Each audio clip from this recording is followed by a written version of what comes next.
Well, we take a look now at what's making the news across some of the newspapers that we have across the continent. And we start with Ivory Coast's Abidjan.net. The online newspaper is talking about the government's message conveyed by the country's Minister of Solidarity, Social Cohesion and Compensation of Victims, Mariatou Kone. She said that peace has been the underlying reason for the country's economic growth and prosperity for several decades. She was speaking during the 20th edition of the National Peace Day of the country, which is often celebrated on the 15th of November. Well, according to her, the aim of the government during this special occasion is to instill the essential values of life in the society, because to be in peace with oneself, with others, or even those who are different is imperative for social and psychological balance. The minister, who believes that peace is a permanent quest, also said, and I quote, "We have made mistakes, but they allow us to be better,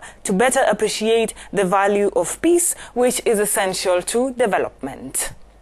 Moving on, we head to East Africa, where the East African is trying to figure out the impact of a Trump presidency in the United States and even in Africa. The victory of the president-elect came as a shock to the world after he defeated Democratic candidate Hillary Clinton. This is because of his utterances while on the campaign trail that he would relook at the environment, security and trade agreements that his predecessors signed on to in a bid to ensure that they served American interests more. The weekly newspaper also looks back at his victory speech when he said, "It is time for us to come together as one united people, and I pledge to be president for all Americans." His message to the world community: "We will always put America's interests first, and we will deal fairly with everyone, all people and all other nations." During his campaign trail, he only mentioned Africa by name once, when he said corruption would hinder the success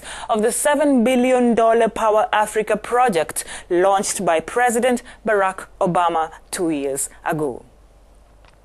And finally, we go to Malawi, where Nyasa Times is reporting on the efforts the tobacco industry would have to support sustainability. Though the production and consumption of tobacco and tobacco products are firmly in the World Health Organization's regulatory crosshairs, and with a good reason, it will not prevent people from smoking. The online news source indicates that we must concede that tobacco farming is important in many parts of the world, and most notably in the low-income developing states in Sub-Saharan Africa like Malawi, Tanzania, Mozambique, Zambia, and even Zimbabwe. But the question the Daily is asking is whether tobacco farming contributes to sustainability in the host countries, and whether it is likely to foster structural change towards other income sources, or will it just cause new forms of dependence?